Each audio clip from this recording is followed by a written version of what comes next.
Hi, I'm Edward, and I'm proud to introduce the Marching Revolution podcast. Just a heads up, this show is powered by my AI workforce, so you won't be hearing my voice just yet. Instead, you'll be hearing two AI hosts bring these stories to life. Thanks for being here. Enjoy the show, and welcome to the revolution. This is the Marching Revolution podcast.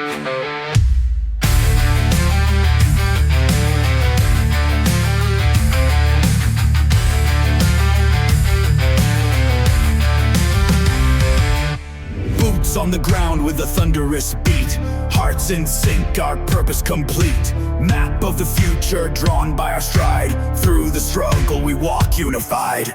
Marching forward where no chains can hold, hands in the dirt we carve. All right, welcome to the Marching Revolution. We're your guides, and today we're diving headfirst into the mind of a true iconoclast, really a legend in the marching arts, the one and only George Zingali. Absolutely. A name that just resonates, doesn't it? It really does. And for those of you out there who, like us, are always looking to level up your understanding of the stuff that really matters, the history, the innovation, and you appreciate getting the inside scoop on these truly transformative figures. And then you've definitely come to the right place. Yeah. Think of this as your backstage pass to understanding Zingali's seismic impact on the marching arts. We're going to unpack it all. And for this deep dive, we've pulled together quite a bit of material, a real treasure trove. At the heart of it, and maybe the starting point for a lot of folks, is Edward Michael Francis's brilliant piece, George Zingali, 1953-1992, Making Music Visible on the Field. That's a fantastic article, really foundational. It really is. It unpacks his genius so well. Yeah. But we've also got transcripts from YouTube, things like 50th Moments, The Genius of George Zingali, which is great. Oh yeah, seen that one. And there's a fascinating glimpse into a clinic he gave back in '86. Super interesting to hear him in his own words. Definitely. And of course, the compelling story behind the creation of the cross-to-cross drill move for Starve, Indiana. An iconic moment. We have to get into that. For sure. Plus, we've sifted through some really raw, unfiltered memories shared by people on Drum Corps Planet and Google Groups folks who marched with him, worked with him. Ah, the Forum Gold. Love that stuff. Gives you the real feel. Exactly. And naturally, we've consulted the essential overview from Wikipedia, just to make sure we've got the baseline facts straight. Okay, so we've got the goods. Our mission today is pretty straightforward, right? We want to understand how George Zingali fundamentally ripped up the rule book of drill design. Yeah. How did he do it? What was going on in his head? What were those key moments, those breakthroughs? What fueled that, utterly unique creative engine of his? And, crucially, why does his work still resonate? Why does it continue to inspire and shape the visual side of marching arts today? Because it absolutely does. No question. His fingerprints are everywhere. Okay, so let's get down to it. Let's start at the beginning. Where did the George Zingali story actually begin? Well, George Michael Zingali entered the world on December 1st, 1951 in Massachusetts. And his journey into this colorful and pretty intense world of drum corps started early, really early. How early? Around the age of 10. He joined the 27th Lancers, which was the corps right there in his hometown. The legendary 27th Lancers. Wow, at 10. Yep. And he wasn't just, watching from the sidelines. He was in the thick of it, playing clarinet in the early 1960s. Clarinet, interesting. But that early experience, actually being a performer, marching those drills, feeling the music from the inside, that's absolutely key, I think, to grasping his later brilliance as a designer. Yeah. I felt it. That makes total sense. He lived it. He wasn't just drawing lines on paper from an office somewhere. Exactly. He wasn't just observing. He was living and breathing the activity from a young age. So who are some of the early mentors or influences then? People who helped shape his path in those, formative years? Well, several key individuals seem to have left their mark. His very first drill instructor, a guy named Joe Walker, apparently introduced him to the basics, the foundational principles of movement and staging on the field. Okay, the groundwork. Right. And Elaine Cambale Quatrano was another significant early influence, someone who helped foster his development. And you really can't forget his mother, May Zingali. Sources mention her as being a constant source of support for his, burgeoning passion for this whole marching arts thing. That's huge, having that family support. Absolutely. These individuals likely instilled in him not just the discipline, which you definitely need in drum corps, but also maybe a sense of the untapped potential, the possibility for real artistic expression within this, sometimes rigid form. And his involvement with the 27th Lancers, it wasn't just a childhood thing he grew out of, right? His connection seemed pretty deep-rooted. Oh, totally. His commitment was profound. He marched with the 27th Lancers right up until he aged out in 1973. Aged out, wow. So he went the distance. He did. And he culminated his performance career in a leadership role, actually, as their drum major. Drum major for the 27th, that's quite an achievement. It really is. But even after his time as a marching member ended, his dedication to the Corps didn't waver. He transitioned pretty smoothly into an instructional role. Okay. And he focused particularly on the color guard. Ah, the color guard. That feels like a really significant step, moving from playing an instrument or being drum major to focusing on the visual ensemble. It really does. And that's where things start to get really interesting, I think. How so? What kind of impact did he have in those early years as a guard instructor? Well, it was while working with the 27th Lancers color guard that Zingali really started to, let's say, unleash his innovative spirit. He began introducing visual elements that were, by all accounts, completely unprecedented on a drum corps field at that time. Like what? Can you give us an example? Think about things we might take for granted now, but back then. Brand new ideas taking shape, layering movement, using different levels, maybe different equipment work, just pushing the boundaries of what the guard was expected to do. So even before he was designing the full drill, he was experimenting with the visual package through the guard. Exactly. This early period of experimentation, this constant pushing against the established norms, it really laid the groundwork for his later, more revolutionary work in drill design for the entire ensemble. He was already thinking differently. It's fascinating to see that initial spark, that innovative drive, taking hold so early in his journey. Okay, so we've seen him as a performer, drum major, then a guard instructor. What was the turning point? What propelled him into becoming the George Zingali, the groundbreaking drill designer we remember? The real shift, the big opportunity, happened in the late 1970s. George Bonfiglio, who was the corps director of the 27th Lancers at the time, made a really pivotal decision. Okay. He entrusted Zingali with complete creative control over the corps' drill and choreography, the whole visual package. Wow, that's huge, especially for someone relatively young who hadn't, designed for a top DCI corps before. Exactly. It was a remarkably forward-thinking move by Bonfiglio, placing that level of responsibility, that kind of trust, in the hands of someone who was, known for his guard work, but not necessarily for full ensemble drill at that highest level. It speaks volumes about Bonfiglio's faith in Zingali's potential.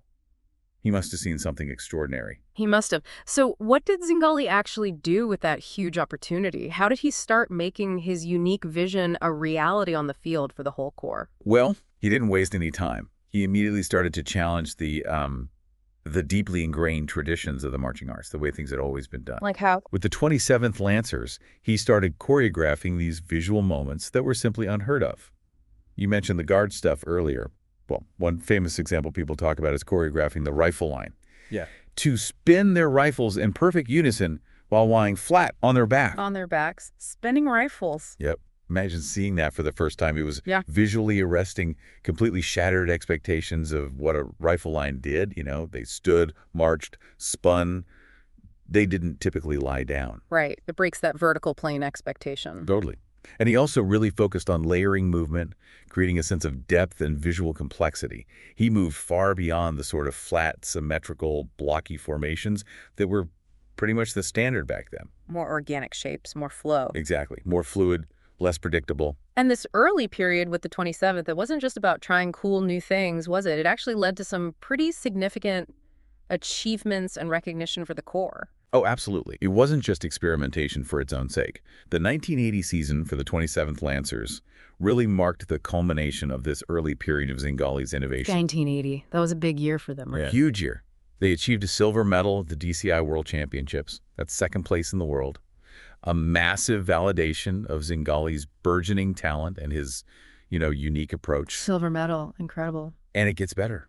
Their visual presentation that year was so captivating, so impactful, that they were actually invited to choreograph segments for the opening and closing ceremonies at the Winter Olympics in Lake Placid. The Winter Olympics. Wow. Yeah, talk about mainstream recognition. It showed that Zingali's ability to create visually stunning and emotionally resonant performances, it transcended the boundaries of just the drum corps world. People outside the activity saw the power in it. From a local Massachusetts corps instructor to choreographing for the Winter Olympics in just a few years, that really underscores the power of his early vision. Astonishing. It really is a meteoric rise in many ways. So, what was the fundamental philosophy driving all this? What was guiding his design thinking during these formative years with the 27th? What was he actually trying to achieve visually? Well, Zingali's core design philosophy, and this comes through really clearly in the Francis article and from people who knew him, it was strikingly simple on the surface, but incredibly profound when you think about it. His mantra was basically, how can we make this look like it sounds? Make it look like it sounds. That was it. Yeah. His primary focus wasn't just creating interesting shapes or patterns on the field for their own sake. It was about forging a direct, meaningful, almost symbiotic connection between the music being played and the visual presentation. So the movement wasn't arbitrary decoration, it was an extension of the music itself. Precisely. It had to embody the music, the phrasing, the dynamics, the emotion, the texture. It all had to be reflected visually. The drill was about presenting the music, making it visible. That's such a powerful and intuitive concept. It almost sounds obvious when you say it like that, make it look like it sounds. But it seems like it was a real departure from the prevailing approaches at the time. Oh, absolutely. A massive departure. His designs were consistently described using words like fantastic, natural, organic. This was a significant shift away from the more rigid, geometric, almost militaristic, block-oriented drill that had largely defined the visual landscape before him. Less symmetrical, less predictable. Much less predictable. He wasn't constrained by convention, by the unwritten rules of, this is how drill is supposed to look. He was constantly experimenting, innovating. And in doing so, he basically threw down a gauntlet. He challenged other designers to question their own assumptions, to think way outside the traditional box of what was considered possible or even acceptable on a marching field. He was a disruptor, basically. Totally. A true revolutionary figure in that sense. Okay, so he's established himself as this groundbreaking designer with the 27th Lancers, culminating in that incredible 1980 season. Let's talk about some of the specific design innovations, the moves, the concepts that truly set him apart and have had such a lasting impact. What are the Zingali signatures that we still talk about? Well, two particular drill maneuvers really stand out as truly iconic examples of his innovative thinking, moments that kind of blew the doors off. The first is the legendary Z-pull. Ah, yes, the Z-pull. Every drum corps fan knows that term. Exactly. And the second, which came later with Star of Indiana, was what was initially called the double cross, but became famously known as the cross-to-cross. Two landmark moments in drill design history. Let's tackle the Z-pull first. This came after he moved from the 27th Lancers, right? He went to the Garfield Cadets. That's right. His move to the Garfield Cadets in the early 1980s really ushered in a new era for that corps. It marked the beginning of a significant competitive ascent for them, an ascent that was just inextricably linked to his groundbreaking visual designs. The cadets were always good, but Zingali took them to another level visually, didn't he? He really did. And the Z-pull. Yeah. Yeah, like you said, it's the stuff of legend. So tell us the story behind it. When did it appear and what kind of impact did it have? The Z-pull was unveiled in the Cadets' 1983 show, and its impact was, well, immediate and absolutely transformative. How transformative? In that single season, 1983, the Garfield Cadets surged from 7th place the previous year all the way up to 3rd place at the DCI World Championships. 7th to 3rd in 1 year. That's a phenomenal leap in DCI. It's huge. Yeah. And while the whole show was great, the Z-pull became the visual signature.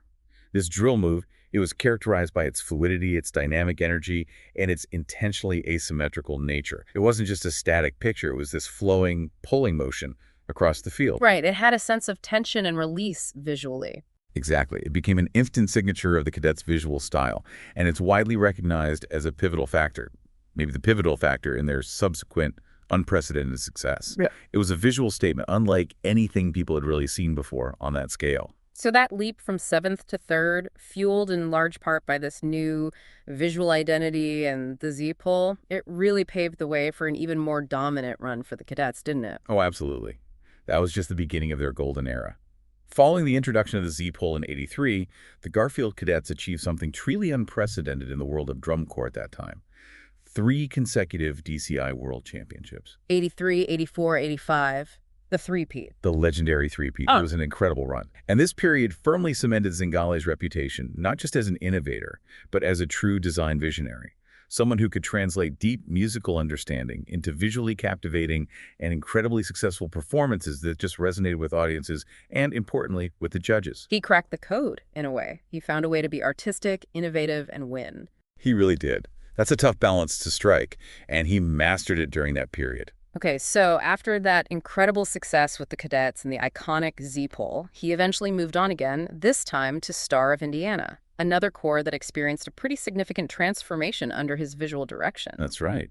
Star was a newer corps founded in the mid-'80s with big ambitions. Zingali joining them was a major statement. And it was there, with Star, that we saw the emergence of that other iconic move you mentioned, the cross to cross. Exactly. He joined Star of Indiana, and in 1991, which tragically would be his final completed design, before his untimely passing the following spring, he conceived and implemented the cross-to-cross drill move. 1991 Star, another legendary show. And that cross-to-cross moment, it's just unforgettable, so powerful. It really is. That particular moment within the Roman Images show is still vividly remembered as a profoundly powerful, emotionally charged visual statement. It's a real testament to his artistic depth, even in what turned out to be his later work. I understand there's a very personal, almost spiritual, and deeply moving story behind the creation of the cross-to-cross. Can you share some of those details with us? It wasn't just something he sketched out easily, was it? No, not at all. The story behind it is quite remarkable. The genesis of the cross-to-cross occurred really late in the season as DCI finals were rapidly approaching. And there's this growing sense of unease, maybe dissatisfaction among Zingali and the Star of Indiana staff, particularly Jim Mason and Bill Cook, regarding the show's current ending. It just wasn't hitting right. Feeling like something was missing. Yeah, exactly. So Jim Mason, who was a key figure in the Star organization, arranged a dinner meeting back near Zingali's childhood neighborhood in Massachusetts. The idea was, maybe a change of scenery, getting back to his roots, might spark a breakthrough, get the creative juices flowing again. It makes sense. A bit of a reset. Right. But before they even sat down for dinner, they made a really significant and, it turns out, deeply personal stop. They went to St. Anthony's Church. St. Anthony's, the church where George had grown up. The very one. The church of his childhood. Wow. That sounds like a moment charged with personal history, especially going there right when he's struggling creatively with the show ending. Absolutely. And apparently George wasn't feeling well physically at the time either, but he insisted on going inside the church. He spent about 15 minutes, just quietly, in prayer and personal reflection within the sanctuary. Just him. It seems like it was a very private moment for him, reconnecting with something deeply personal, maybe spiritual, maybe just finding some peace or clarity. Okay. Following this, deeply moving experience, the group went over to his mother May's house. They reviewed video footage of the show's existing problematic ending. And it was there, apparently still visibly affected by his time in the church, that George picked up a pencil. And almost in a trance, really focused, he sketched out the fundamental structure of a cross-to-cross drill move. Right there. Stuff like that. It's just like that. But it wasn't just a collection of geometric shapes on paper for him. Sources say he described it as being imbued with this profound sense of belief, of identity, of the underlying purpose of what they were trying to achieve with that show, that performance. It came from a really deep place. That's incredible. Art born from a moment of personal crisis and spiritual reflection. So what was the corps' immediate reaction? He brings this brand new, deeply personal ending just days before finals. How did they take to it? Well, that very night, despite the late hour, and despite him not feeling great physically, George taught the brand new drill sequence on the field. Fueled by his characteristic intensity, his passion, his unwavering vision, he knew this was it. He must have been radiating conviction. Totally. And the members of Star of Indiana, they just bought in completely. They rehearsed the move late into the night until about 2 a.m. 2 in the morning, days before finals. Yep. Driven by this collective determination to nail it, to understand it, to execute it perfectly. They knew how important it was. And did it work? The very next evening, they had a competition in Lynn, Massachusetts. They performed the revised ending featuring the emotionally resonant cross-to-cross for the very first time in front of judges and an audience. High stakes. Extremely. And they achieved a significant victory. They actually beat the Santa Clara Vanguard, who were the defending champions and favorites that year. Wow. Beating Vanguard with a brand new ending they learned the night before. Exactly. It was this immediate, powerful testament to Zingali's artistic insight, the emotional power of the move itself, and, frankly, the Corps' remarkable dedication and ability to adapt and deliver under pressure. That's an absolutely incredible story. Last-minute inspiration born from personal reflection, intense rehearsal, and immediate vindication on the competitive field.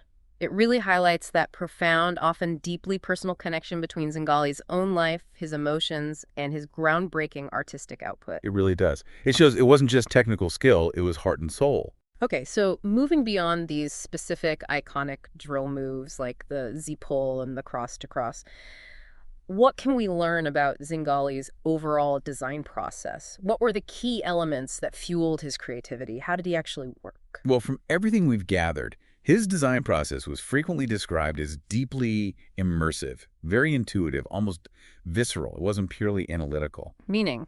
He often explained that he wouldn't necessarily start his creative process at measure one, the beginning of the musical piece. Instead, he'd often dive into the emotional core, the central musical idea, maybe the big impact point. Start from the inside out. Exactly. And then work outwards from there, allowing the inherent structure and, more importantly, the emotion of the music to dictate the visual flow and the development of the drill on the field. That makes sense with the make it look like it sounds philosophy. Precisely.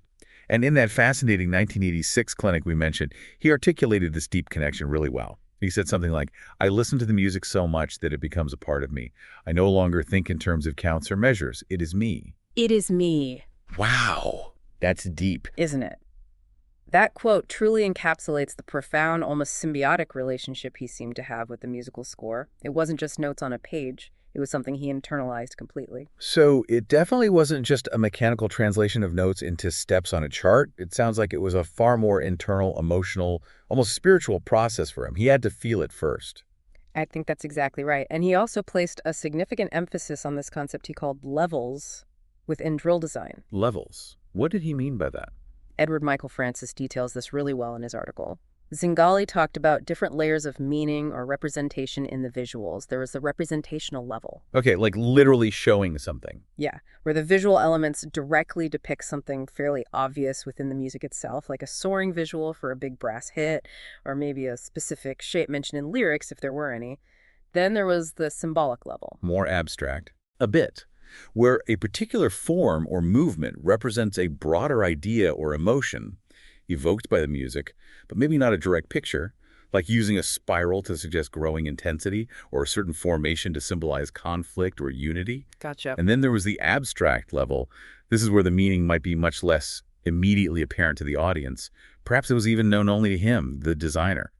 Interesting. So why include that if the audience might not get it? Well, he seemed to believe that even these seemingly abstract forms, if they came from an authentic place connected to the music or the show's concept, could still contribute to the overall artistic intent and the emotional impact of the performance, even on a subconscious level.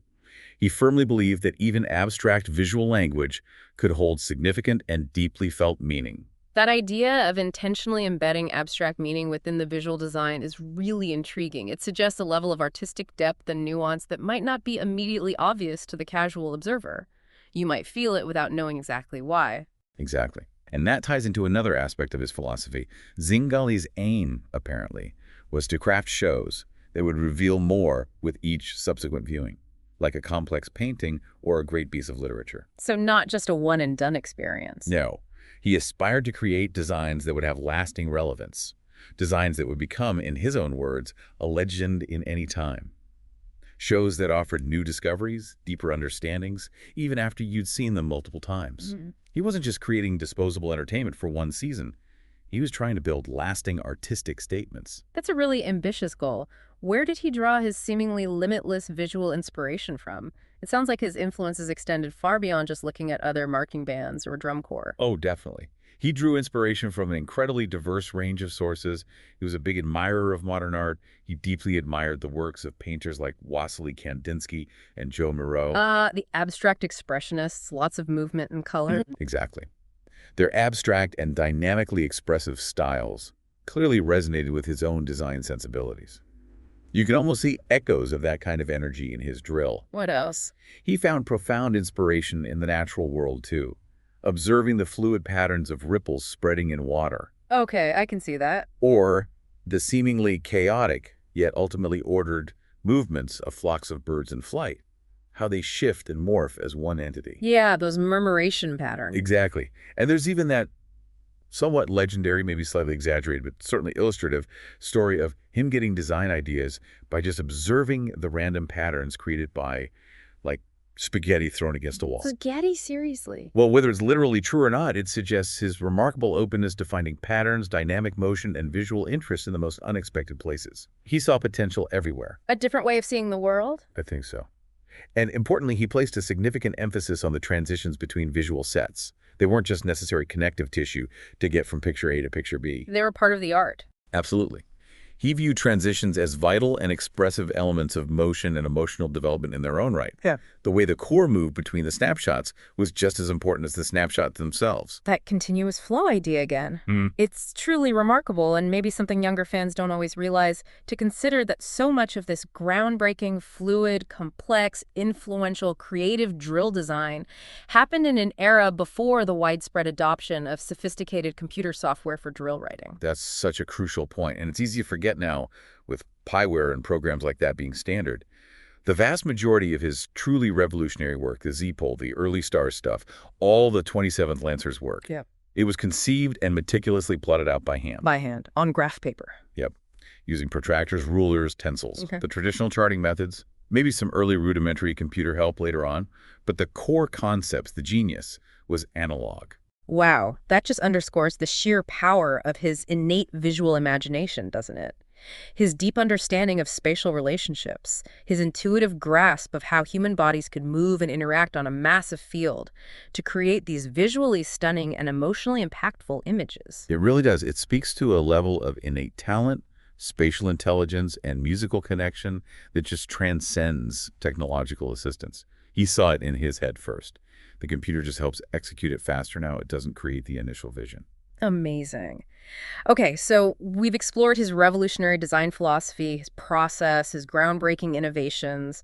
What about his teaching style? What kind of person was George Zingali to actually work with day in and day out on the field or in rehearsal? By all accounts, Zingali was renowned for his incredibly dynamic, passionate, and often larger-than-life teaching style. He wasn't a quiet presence. I can imagine. He actively cultivated this strong sense of self-belief, not just in himself, though we certainly had that, but also in the young designers and performers he mentored. How did he do that?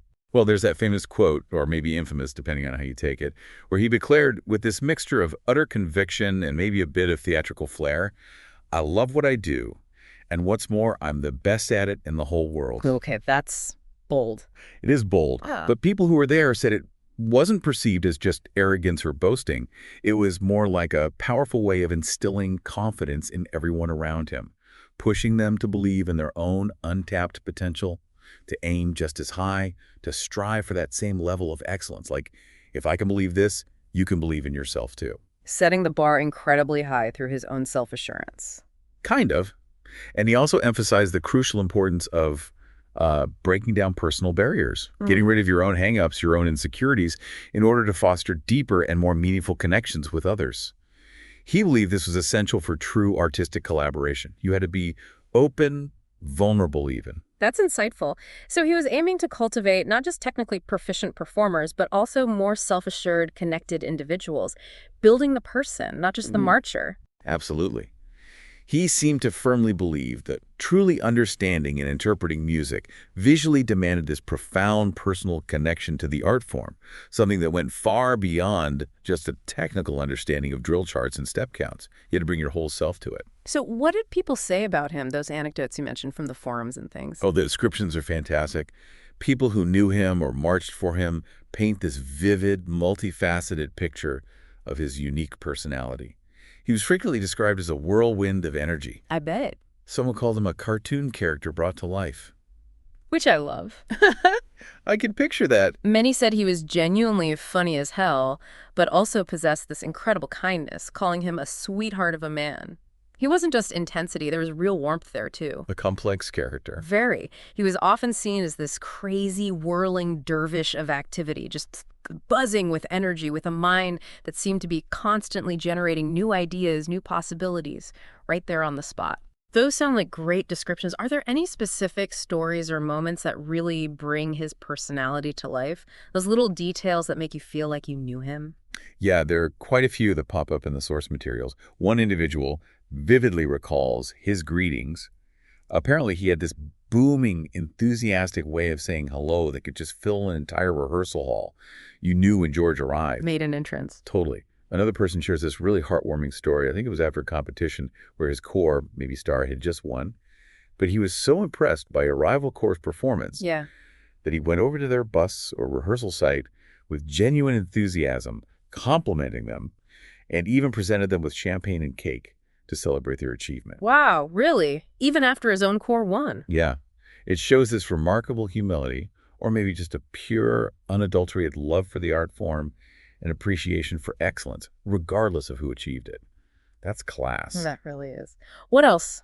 Well, his energetic and very hands-on teaching style was legendary. People talk about him being right in the thick of it, demonstrating, moving, shaping things. And there are countless tales of him rewriting significant portions of entire shows in just a matter of days. Days, not weeks. Days. Often fueled by this intense creative burst, maybe some caffeine, and famously while wearing the same pair of well-worn walking shorts for the entire duration. Ah, the legendary shorts. The shorts are a recurring theme. It speaks to that intense focus, that immersion when he was in the creative zone. And apparently he possessed this remarkable ability to make even individuals he had only briefly encountered feel genuinely valued and important. He connected with people quickly. That's a real gift. What about his motivational techniques? I think I recall hearing a story involving push-ups. That sounds very drum corps. Yes. The push-up story. Okay, so the anecdote goes, there was a performer, maybe in Star, who was consistently struggling with the particular sequence in the drill, making the same mistake repeatedly. We've all been there. Right. So in a moment of playful exasperation, but also maybe to make a point, Zingali jokingly declared that if the mistake happened again, the performer would owe him 1,000 push-ups. 1,000. He was kidding, right? Well, partly. When inevitably the mistake occurred once more, Zingali, supposedly with a twinkle in his eye, but also with a clear expectation to follow through, insisted that the push-ups be performed. No way. All at once. No. The story goes that the performer was tasked with completing them in increments throughout the day, or maybe over a few days. 50 here between reps, 100 during a meal break, some more during warm-ups before the next show. Oh my gosh. Now, whether it was literally 1,000 push-ups or if that number got embellished in the retelling, who knows? But the anecdote effectively illustrates his unique, often unconventional approach to holding individuals accountable, while also injecting a bit of humor and memorable impact into the learning process. You probably wouldn't make that mistake again after doing push-ups all day. No kidding. Talk about motivation. It sounds like he had this remarkable knack for connecting with people on a very human level, even when he was delivering what might be considered a tough lesson or demanding a higher standard. He wasn't just a drill sergeant. No, definitely not. And he seemed to approach moments of conflict or difficulty, not with anger necessarily, but with this deep sense of care and a strong emphasis on mutual accountability within the group. It wasn't just about individual failure. Can you give an example of that? There's one particularly insightful story someone shared, recounting a situation where a performer was consistently struggling with a complex pass-through maneuver in the drill, where two lines have to move through each other precisely. Yeah, always tricky. Very. So instead of directly criticizing or yelling at the struggling individual, Zingali apparently turned to her partner, the person she was supposed to be interacting with in the move, and asked, "Why isn't she making it through?" Interesting approach. What did the partner say? The partner replied something predictable like, "Well, she's doing it wrong," or "she's out of step," placing the blame squarely on the other person. Right. But Zingali countered with this really powerful statement. He said, "No, she can't make it because you don't care enough to get her through it." Oof. Wow. Shifting the responsibility. Exactly. It beautifully illustrates his understanding of the vital importance of teamwork, of mutual support, of collective responsibility within the ensemble. It's not just about you hitting your dot. It's about making the whole picture work together. You have to help each other succeed. That's a profound lesson, applicable way beyond the marching field. These stories truly paint a vivid picture of a man who is clearly a brilliant and innovative designer, yes, but also a deeply engaged, maybe complex, but ultimately profoundly impactful teacher who really understood the human element of performance. I think that's fair to say. The technical genius was undeniable, But the human connection seems just as important to his legacy. Okay, let's shift our focus now towards his lasting impact and the ways in which his memory continues to resonate within the marching arts community today. What are some of the key remembrances that really stand out, and how is his extraordinary legacy felt in the contemporary activity? Well, there are some incredibly poignant remembrances. One that gets mentioned often takes us back to a rehearsal in 1990, the year before the Cross to Cross show. Star of Indiana was rehearsing late at night in this very dimly lit parking lot in Hershey, Pennsylvania. Hershey Park, classic drum corps housing site. Exactly. And because it was so dark, apparently there were a series of minor collisions among the marching members, people bumping into each other, messing up the drill because they just couldn't see well. Sounds frustrating. Yeah, so Zingali stopped the rehearsal, gathered the entire corps around him. He went and retrieved a boombox. Okay. What was he going to do? He began to passionately, almost theatrically, describe the St. Crispin's Day speech from Shakespeare's Henry V. The "we few, we happy few, we band of brothers" speech. That's the one. That powerful, timeless message about unity, courage, shared purpose, facing overwhelming odds together. He related it to their own struggles, their own journey. Wow. In a dark parking lot in Hershey. Yeah. And as the last rays of sunlight completely faded below the horizon, he pressed play on the boombox. He played a recording of Non Nobis Domine. None unto us, O Lord. The music from the Kenneth Branagh film adaptation of Henry V, right? Which they were playing parts of in their show that year. Exactly. Patrick Doyle's score. As this incredibly moving music filled the night air, Zingali apparently narrated each instrumental entrance, each color guard moment from their show that used that theme, just filled with immense pride and emotion.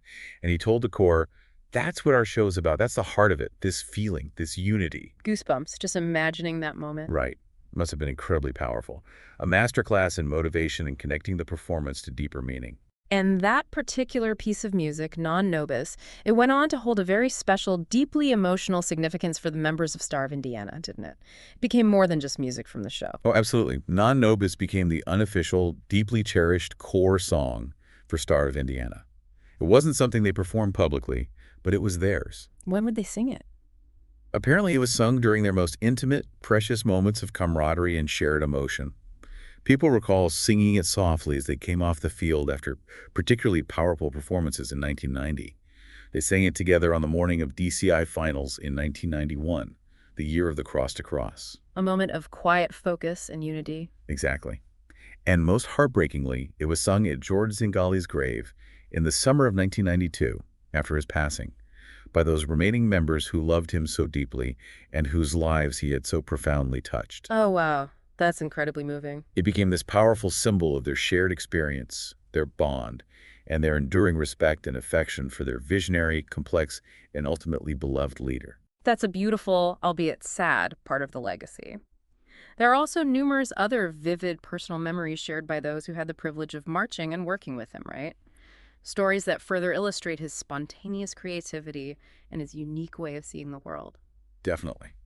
Micah Baumstein, who marched Star, fondly recalls instances of Zingali just creating significant drill changes completely on the fly, like no pre-drawn charts, no diagrams, just pointing, gesturing, calling out step sizes and directions. You 8 go here, you 16 curve around there. Improvising drill for a top DCI corps.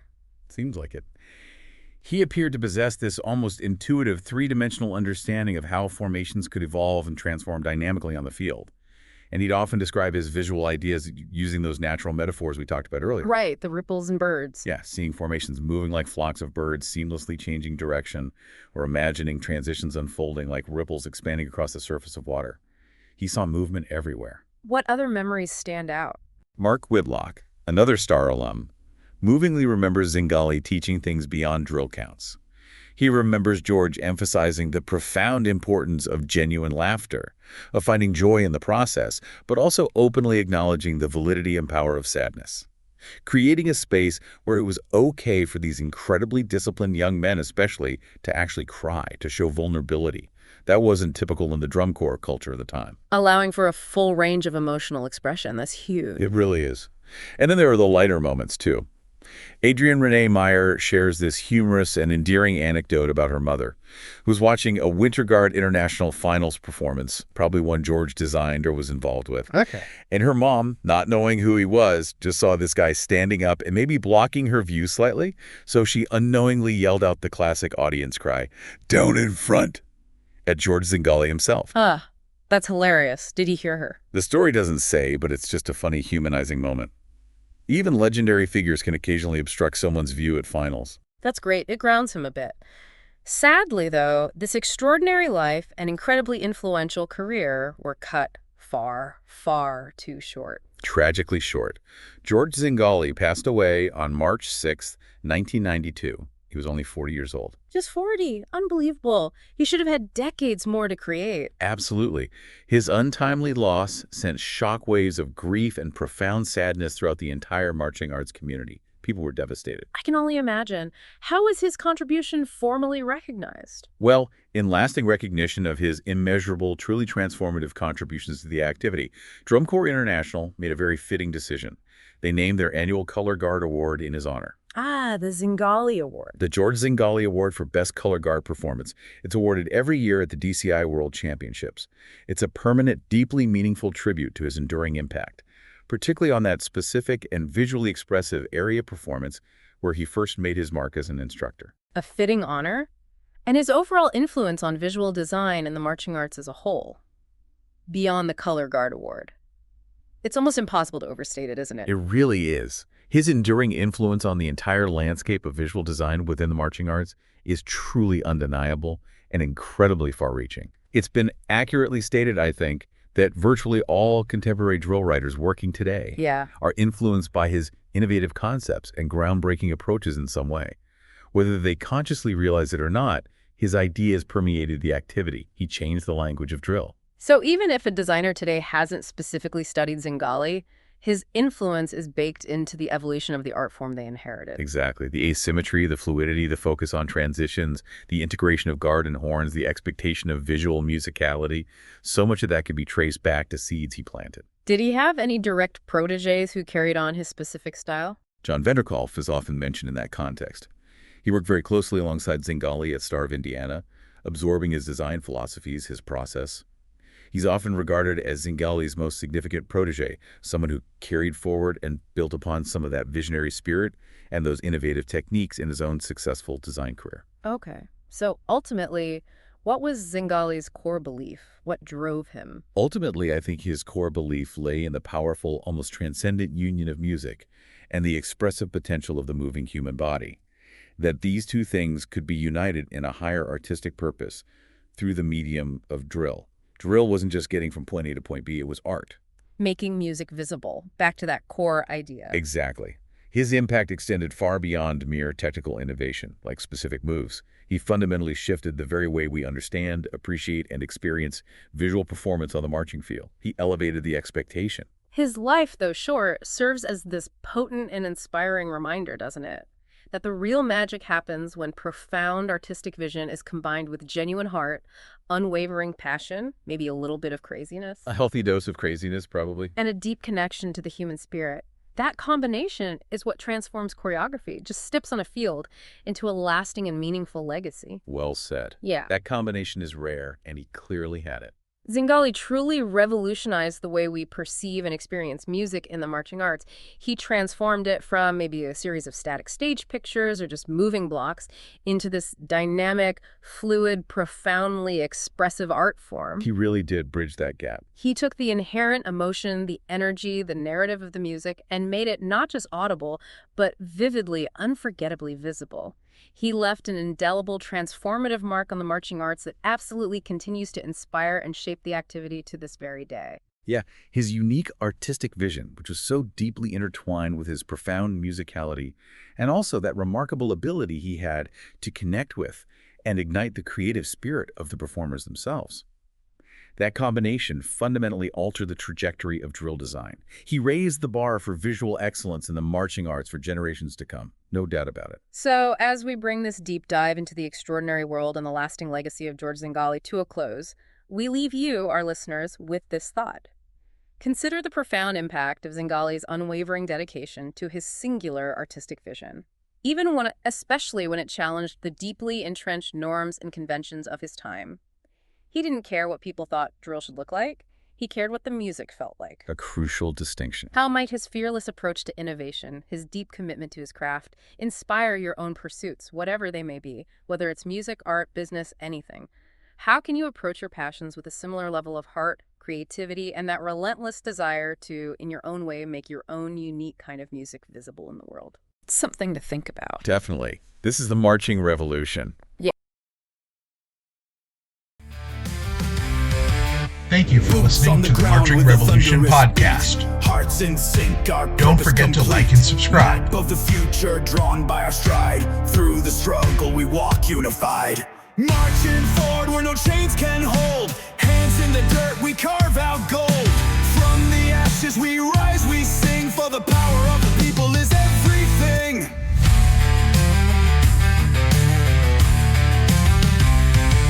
Flags that wave like the dawn's first light, guiding us through the endless night. Every step shakes the earth awake. Our voices roar for justice's sake. Marching forward where no chains can hold. Hands in the dirt, we carve out gold.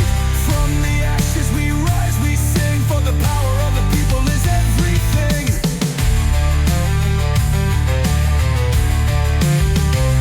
The rhythm of hope, it pounds in our chest. We won't stop until we've done our best. The world